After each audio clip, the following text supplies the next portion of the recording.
මේ කතාව පටන් ගන්නේ එක ගමකින්. ඒක හරි ලස්සන ගමක්. හිරු කුමාරයා හිමින් මේ ගම ආලෝකමත් කරමින් පායමින් තිබුණා. කුරුල්ලන් සතුටින් කීචි බීචි ගාන හඬ, කැවුම් කොකිස් තෙලේ බැදෙන සුවඳ හැමතැනම පැතිරෙමින් තිබුණා. මේ ගමේ එක ගෙදරක වයසක ආච්චි කෙනෙක් සාම්ප්‍රදායික කැවිලි පෙවිලි එකින් එක හදමින් හිටියා. ඇගේ අත් ටිකක් වෙවුලනවා. කලින් තිබුණට වඩා ඒ අත්වල වේගය ටිකක් අඩුයි. ඇගේ තරුණ කාලයේ නිතර ඇසූ කවියක් හෙමින් මුමනමින් ඇය මේ වැඩේට හොඳට අවධානය දීගෙන හිටියා. අවුරුදු සිරිය ගම පුරා පැතිරලා තිබුණත් මේ අත්තම්මගේ හිතට ලොකු අඩුපාඩුවක් දැනුණා. ඒ කෑමක අඩුපාඩුවක්ද? එහෙමත් නැත්නම් කෙනෙක්ගේ අඩුපාඩුවක්ද? ඉතින් අපි කතාව අහලම බලමු. අත්තම්මා තාච්චිට දාපු ආස්මිය දෙකට නවලා ලොකු බර හුස්මක් අතහැරියා. කල්පනාබර මෝනින් ඒ අසල තිබුණ ලී පුටුව දිහා බලාගෙන හිටියා. ඒ මේ අත්තම්මගේ සැමියා හැම අවුරුද්දකම ඇය මේ විදිහට කෑම හදනකම් ඇය සමග කතාවට වැටි ඉඳගෙන ඉඳපු පුටුව. වසර කීපයකට කලින් ඔහු මිය ගියා. ඒ තාමත් ඇගේ හදවතේ ඇයට ඔහුගේ හිනාව, කතාව එදා වගේම ඇහුණා. ඇගේ එකම පුතා සැරින් සැරේ දුවගෙන ඇවිත් තාච්චියෙන් බාපු ආස්මි කෑල්ලක් ඇරන් දුවන හැටි අත්තම්මට මැවි පෙනුණා. ඒ අතීතේ ලස්සනයි. ඒත් දැන් මේ අත්තම්මා තනි වෙලා. ඇගේ පුතාගේ පවුලේ අය එක්ක නගරයේ පදිංචියට ගිහින් තිබුණා. ගමේ ගෙවුන ඒ ලස්සන ජීවිතයට තිත තියලා මේ ගෙදර පුරාවට නිහඬ බවක්, පාළුවක් පැතිරලා තිබුණා. කලින් තිබුණ හිනාව, ඒ හිනා හඬ මැකිලා ඒ වෙනුවට දුකක්, තනිකමක් පැතිරලා තිබුණා. කල්පනාවට වැටුණොත් ඉවරයක් නෑ. ඉතින් අත්තම්මා ඊළඟ ආස්මිය තාච්චියට දැම්මා. හදලා ඉවර වුණ කැවිලි පරිස්සමට තැටියක එලා තිබුණ කෙසල් කොලේ උඩට දාලා හිමින් ඒවා ඔතලා අතින් ලියපු පුංචි සටහනක් එක්කම ඇගේ පුතාට යවුවා. අවුරුදු ළඟයි. මේවා ආදරෙන් මං හැදුවේ. පුළුවන් නම් ඇවිත් යන්න ඉන්න. මීට අම්මා.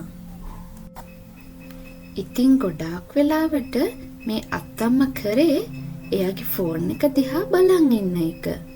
එන කෝල් එකක් ගන්නවා ඇරෙන්න ඊට වඩා දෙයක් කරන්න තරම් දැනුමක් තිබුණේ නෑ එයාට. ඒත් ෆෝන් එක නිහඬයි. ඇමතුම් නෑ. පිළිතුරු නෑ. සැරෙන් සැරේ පත්තු වෙලා නිවිලා යන තිරයක් විතරයි. මේ අතරේ නවීන පන්තියේ තට්ටු ගෙදරක ඇගේ පුතාත් පවුලේ අයත් තවත් ඩිජිටල් දිනයක් ගත කරමින් සිටියා. ඉවරයක් නැති සූම් රැස්වීම්, ඔහුගේ බිරිඳ ඔන්ලයින් shopping හරහා අලුත් ඇඳුම්, කේක්, බීම ජාති, කැවිලි පෙවිලි ඕඩර් කරමින් සිටියා. දුවත් පුතත් ටීවී එක ඉස්සරහා අතරමං වෙලා හිටියා. දුඹුරු කඩදාසි වලින් ඔතලා තිබුණ විවෘත නොකළ පාර්සලය මේසේ උඩ තියලා තිබුණා. ඒකට කාගේවත් අවධානයක් නම් ලැබුණේ නැහැ. කවුරුත් නොකියවපු, කාටත් අමතක වුණු අත්තම්මගේ සටහන බිම වැටිලා තිබුණා. එදා රෑ දුව ෆෝන් එක ඔබමින් ඉන්නකොට අහම්බෙන් යමක් දැක්කා. ඒ මීට අවුරුදු ගානකට කලින් කරපු වීඩියෝ එකක්. ඇය hina වෙවි කණාමොට්ටිය බිඳිමින් හිටියා. ඇගේ සහෝදරයා මිදුල පුරා දුවමින් ඉද්දි අත්තම්මා සතුටින් අත්පුඩි ගසමින් හිටියා. ඒ ඔවුන් අන්තිමට අත්තම්මව බලන්න ගිය දවස. හරියටම මීට අවුරුදු 4කට කලින්. එයා මේ වීඩියෝ එක ගෙදර හැමෝටම පෙන්නුවා.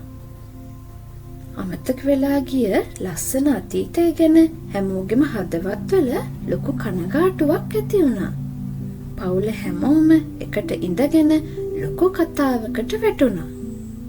පහුවදා උදෑසන අලුත් අවුරුදු දවස තනියෙන්ම පිසු කිරිබත සාලේ මේසෙ උඩ තියලා අත්තම්මා ඒ දිහා දුක්බරව බලාගෙන හිටියා.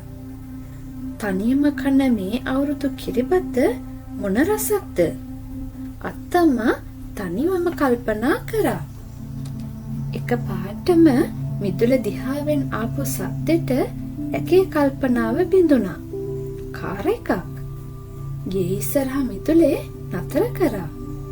ඒ කටහඬවල් අඩිසද්ද අත්තම්මා හිමින් පුටුවෙන් නැගිටලා ඉස්සරහට ගියත් තාමත් ඇයට අවිනිශ්චිතයි. කවුද ආවේ? ඕ ඒක ඇගේ ඇස් කඳුලින් තෙත් කරවන දසුනක් වුණා. පුතා, ලේලි, මුණුබුරා, මිනිබිරි ගේට්ටුව ළඟ හිටගෙන හිටියා. අත්තම්මගේ ඇස්වල ආදරේ ඉතිරිලා ගියා. වැඩිය මොකොත් කියන්න ඕනේ නෑ. අවුරුදු ගානක් මේ ඇස්වල හිරවෙලා තිබුණු දුක සතුටු කඳුලක් වෙලා එළියට වැටුණා. ඇගේ දරුවන් ඇය ළඟටම දුවගෙන ගිහින් ඇයව තුරුල් කරගත්තා. ඉතින් ඒ අවුරුද්ද වෙනස්. ඔක්කොලම එකතු වෙලා අවුරුදු චාරිත්‍ර එකටම කරා. තවත් ලොකු කිරිබත් මුට්ටියක් හැදුවා. හැමෝගෙම ෆෝන් ක්‍රියා විරහිත කරලා තිබුණා. කාර්යබහුල ජීවිතවලින් මතකට ඈත් වෙලා සැබෑ සතුට නිදහස වින්දා. අතීත මතක ආවර්ජනය කළා. ගෙදර කෙළවරේ තිබුණ ලීපුටුව තව දුරටත් හිස්පුටුවක් උනේ නෑ. මුණුබුරා, මිනිපිරි මාරුවෙන් මාරුවට මේ පුටුවේ ඉඳගන්න ගම අත්තම්මා එක්ක කතාවට වැටුණා. එදා හවස ඔවුන් හැමෝම මිදුලේ වාඩි වෙලා විල්යායට ඉහළින් ඉර බැස යන දිහා බලන් හිටියා. අත්තම්මා ඇගේ මුණුබුරන්ට ලං වෙලා කිව්වේ, මේක තමයි හොඳම අවුරුද්ද. ඉතින් යාළුවනේ, හොඳට මතක තියාගන්න. ඔයාගේ ආදරණීයන්ට ලබා දුන්න කාලය ගැන ඔයා කවදාවත් පසුතැවෙන්නේ නෑ. ඒත් ඔයා ලබා නොදුන්න කාලය ගැන හිතලා අනිවාර්යෙන්ම දවසක ඔයාට පසුතැවිලි වෙන්න වෙයි. ප්‍රමාදය පසුතැවිල්ලට හේතුවක් වෙනවා කියනවනේ. ඉතින් මේ සිංහල හින්දු අලුත් අවුරුද්ද සමාජ මාධ්‍යවලට පේන්න සමරන අවුරුද්දක් නෙවෙයි. ඔයාගේ හදවතට දැනෙන්න සමරන අවුරුද්දක් කරගන්න එකයි වඩා වැදගත්. ඉතින් ප්‍රමාද නොවි මේ අවුරුද්ද ඔයාගේ ආදරණීයන්ට, වැඩිහිටියන්ට මුල් තැන දෙන්න. පරණ ලස්සන මතක අලුත් කරවන, හදවතට දැනෙන අවුරුද්දක් විදිහට හැමෝම එකට අවුරුදු සමරන්න. ඉතින් ඔයාලා හැමෝටම සුබම සුබ අලුත් අවුරුද්දක් වේවා. ඉතින් යාළුවනේ, මේ වීඩියෝ එක ඔයාලා රස වින්දා නම් ලයික් කරලා, කමෙන්ට් කරලා, සබ්ස්ක්‍රයිබ් කරන්නත් අමතක කරන්න එපා.